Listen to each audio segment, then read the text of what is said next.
Welcome back to Fantasy Football X, and today we are going to do the second draft in our series of 10-team half PPR mock drafts here. So we're going to see what it's like to draft from the second position in 2020. So let's go ahead here. I've got the draft wizard from FantasyPros.com open. That's what I always use for these really quick drafts against the computer.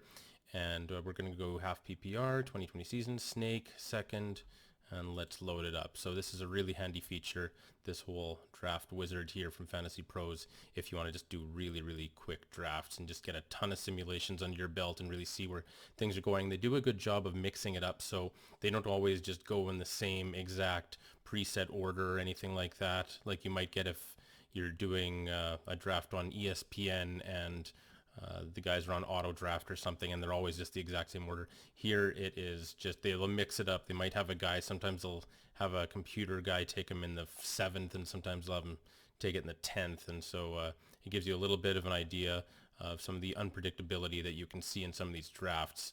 So let's take a look here. And of course, McCaffrey is off the board first, I'm sure. Yes, he is. Okay, and the consensus number 2 this year is Saquon Barkley. The consensus number 3 is Elliott. Number 1 is McCaffrey. Those are pretty much set in stone. You can take Elliott over Barkley. Elliott's shown a lot of great attributes, including being really durable. So, you know, he's missed less time than Saquon here, it seems. So Saquon's who I'd probably take, but if you're a Cowboys fan or you just think Zeke is more durable, then that's fine too. Either one is fine, but we're going to go with Saquon here. And let's see what comes back. And as I said in the last video, and as I'm going to say all year, and as I say almost every year, you're going to want to get out of the first 2 rounds, ideally with 2 running backs, for sure out of the first 3 rounds with 2 running backs. Trust me on that. On my rankings, I'm not even looking at any of the top receivers. I'm not even bothering putting Tyreek Hill or Devontae Adams on my radar. When I go to any live drafts like my work draft against some of the office guys, I don't even have Tyreek Hill on my list. And it's not that I don't want Tyreek Hill on my team. There's just no way I'm going to get him in the 3rd round. I mean, yeah, if he's there in the 3rd round, I'll take him, sure. But that's probably not going to happen. This is the worst year ever for running backs, and that's really saying something. So be ready to go hard on the running backs here. So we got Saquon. The only other running back that I like here to an extreme degree is Miles Sanders, and I don't want to miss out on him. Like I said in the last video as well, when you're sitting here in the 1st or 2nd spot, you can consider the top 2 tight ends, Kittle and Kelsey, who are both available here. I actually like Kittle better than Kelsey this year, by the way. And you can also consider the top 2 quarterbacks, especially Lamar, who is actually still available as well. So it's tough to pass up on him, but you need the studs. You need the studs for the running backs. I'm going with Sanders. If someone took Lamar in this situation, I couldn't blame you. And this is actually quite realistic. This is the really tempting thing from the first position, to take McCaffrey and then take what some people think is the best tight end and then the best quarterback. To have the best running back, the best tight end, the best quarterback, very tempting. And it's hard to fault anyone for that, but you're going to need to get a lot of running back value later on. So, this is a tough one here. We can either go with Edwards-Helaire or George Kittle here. So I like to try and get the triple running back. Eckler I like. He's got excellent hands. It's not just luck that he gets a lot of catches, but keep in mind they're going from a really immobile quarterback in Phillip Rivers to a very mobile quarterback in Tyrod Taylor. So I'm expecting less checkdowns. Justin Jackson is, nipping at Eckler's heels there for an every down back role potentially, or at least a 2-down role. Josh Kelly, the new draft pick, is, itching for touches there. So really tough to see what's going on. I expect regression from Eckler. I expect him to be not as good as previously, especially in half PPR or non-PPR. And of course, we're doing half PPR tonight. Edwards-Helaire is interesting too, because he could end up being unbelievable or just a pass catching back. Is he going to be like Kareem Hunt is used in Cleveland, or is he going to be the next Saquon? We don't know. So if I go to the tight ends though, you know what? There's some really good tight end value later. I really like Higbee later. I even like getting down to if you miss out on the tight ends you want earlier, at the end of the draft you can get Austin Hooper, Hayden Hurst, or even Dallas Goedert, who are nice options. So I'm going to though take George Kittle. I think he is the TE1 this year. He's 5 years younger than Travis Kelce. And now, especially with Deebo Samuel missing some time with a broken foot, there is just no doubt where the passes are going to be attempting to be funneled in San Francisco, and that's right to George Kittle. So I'm happy with that. You'll notice in all of my drafts, no matter where I draft from, I always like a lot of running back depth as well as quality. So you're going to see usually my draft some blue at the very beginning and lots of blue at the end as well. So you kind of get the quality and the quantity. Okay, so now it's back to us here. And the running backs, as I always say, this whole stretch here just does not impress me at all.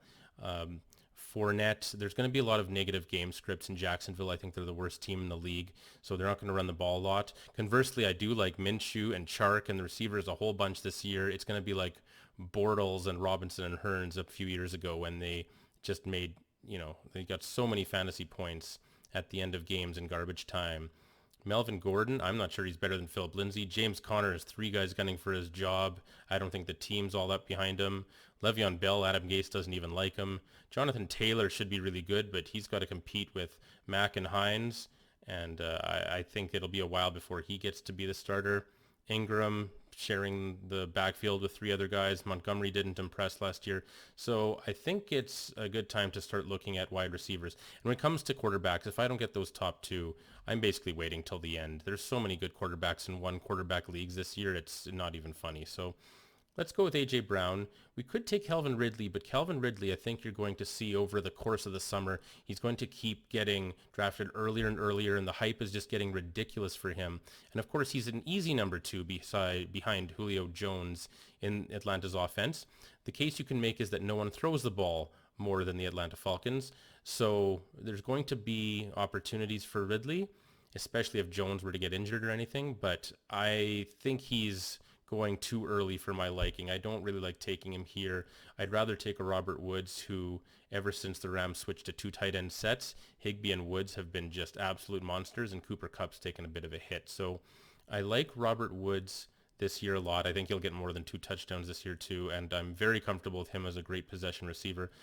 And this whole stretch here, you can just load up on a lot of these a lot of these wide receivers rather, who I think are excellent. The Rams are just such a great team for value this year. People are going to overdraft Cooper Kupp, but Robert Woods, Cam Akers, and Higbee are all really good deals that I think are going later than they should.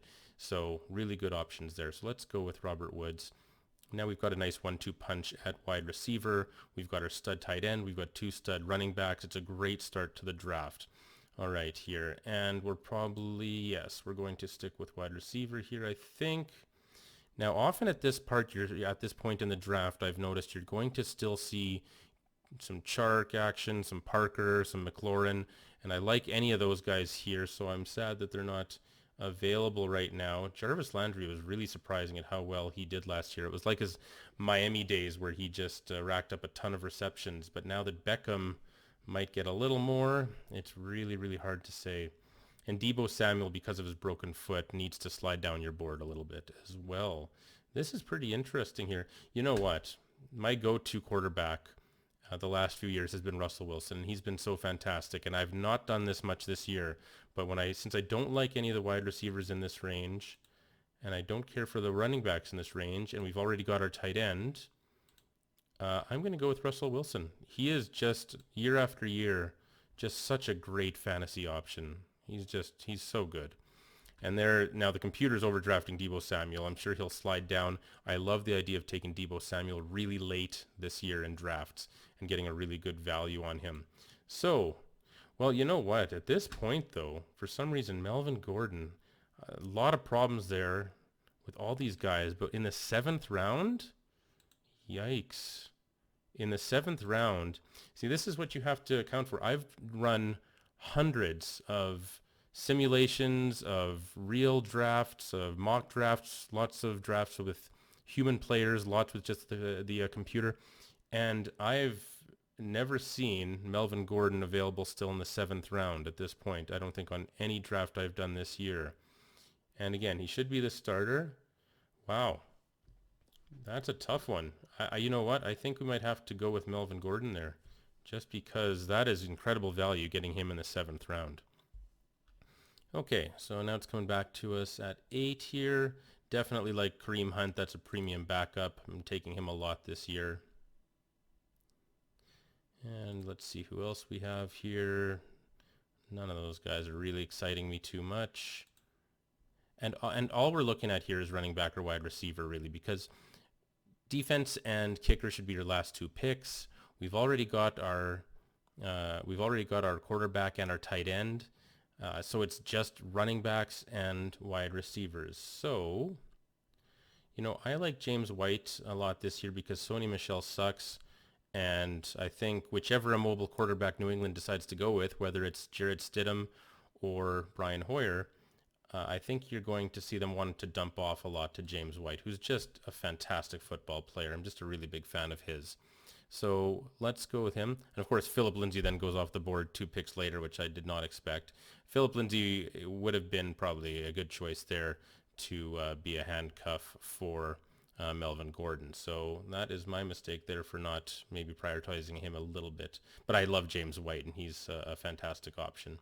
Okay, so now let's see what's going on with wide receiver. We still only have 2 wide receivers, so I'd really like Jamison Crowder. He just racks up receptions like crazy, especially if you're playing full PPR. I want Jamison Crowder on every single team. And then another great receiver we can get here to really round out our receiving core is Deontay Johnson. Great outside receiver. I think with Ben Roethlisberger back, that should be, you know, a really good match right there. Okay, so we got 4 wide receivers. I'm fine if we don't get any more wide receivers this draft. I'm like 4 decent guys I'm fine with. As I always say, wide receivers grow on trees, so you can pick them up anytime. And then last year down this stretch, I mean, if you're paying attention, I got guys like Brashad Perryman, A.J. Brown, Devontae Parker in my work league, which I won last year. I got all 3 of those guys for free because we were in a fab league where you get some play money and you have to spend so much to pick up guys. I literally won the league without spending any fab money. I was able to pick up guys like that right before they kind of got really on everyone's radar. And, you know, they basically carried me to a championship there and in other leagues too. And, you know, the waiver wire is always going to, you know, show up with these awesome guys who are just going to come out of nowhere. There are guys that will be fantasy stars this year at wide receiver who I've never heard of right now, probably. So getting stud running backs is a lot tougher. That's why I always say to go hard on the running backs. So for our next 2 picks here, we're just going to get running backs for those, I think, here. So, Alexander Mattison in the 12th. I love that. Dalvin Cook, between his holdout threats and his injury history, you want Alexander Mattison on your team. He is an excellent, excellent player, and I want him on every single one of my teams. And then I think lastly, let's look at a handcuff here. We don't need Saquon's handcuff, Wayne Gallman. He doesn't do too much for me. So Miles Sanders, great handcuff in Boston Scott, who really flashed last year, and I really like him a whole bunch. So pretty solid there. What have we got for running backs? We must have 7 of them, right? So Saquon, Sanders, Gordon, Hunt, White, Madison, Scott. I like to have, you know, at least 6, ideally 7 or 8 running backs just to start the year, and I think that's the way to go. So, all right, now they usually go to 16 rounds, but now they're going to 15 for some reason. So I guess if these are the last 2, I like to go kicker then defense, the opposite of a lot of people. And whoever's available there, Butker, he wouldn't be available there actually because people overdraft kickers. You know, a lot of people don't like having kickers in their league. I love having kickers in the league because it just means that at the draft, people are going to massively reach for them for no reason, and they're going to take Justin Tucker in the 8th round or 7th round or something, and I just love seeing that. It's just wonderful. So, you know, because you can really take advantage. That's just an extra great depth guy there that you can take. I've seen defenses go in the 7th round. It's ridiculous. So, all right, for defense, Let's just go with the Saints here. Just take the best available, and let's see if it ends in the 15th round there. Yes, it did. Okay. All right, so we ended up with the best tight end there is, a guy who's always a top 5 fantasy quarterback. We got our stud running backs. We got running back depth. We got some great wide receivers, and that's all you need. That's all there really is to it. So the strategy that I'm finding this year is going to be the same in most of the drafts that we do here. We'll keep doing one of every position, but from the second position, just like the first position, it's essentially start with your running backs early, get 2 studs, if not 3, in the first 3 rounds, take a few receivers, and then if you still have a stud quarterback around the 6th there, you can take one. I wouldn't have expected Russell Wilson to be there. But other than that, down here, it's just all about wide receiver depth and especially running back depth, kicker and defense at the end. So, a pretty standard approach, I think, here. So, yeah, that's just a good rough outline. If you're going to a live draft, especially, which is what I'm really hoping to prepare people for, especially, when you go there, kind of have that in mind. Running backs early, wide receivers, and then running backs at the end. And I don't really see much need to draft more than one quarterback or more than one tight end. I can see the second tight end, but it's not that important. Guys will emerge at that position even. And for quarterbacks, you can always pick up really solid backup quarterbacks or quarterbacks that are going to do decent for you as a bye week filler. So I don't really care to spend an extra roster spot on a backup quarterback. So, all right, that's it for the for drafting from the second position. On the next video, we'll draft from the third position, and then we'll just work our way through and look at some of the differences between the different positions. Overall, the strategy is about the same. The main difference I think we're finding is, really in those first 3 picks especially, who is going to be available, which cast of characters there. So that's it. Thanks for joining. We'll see you next time.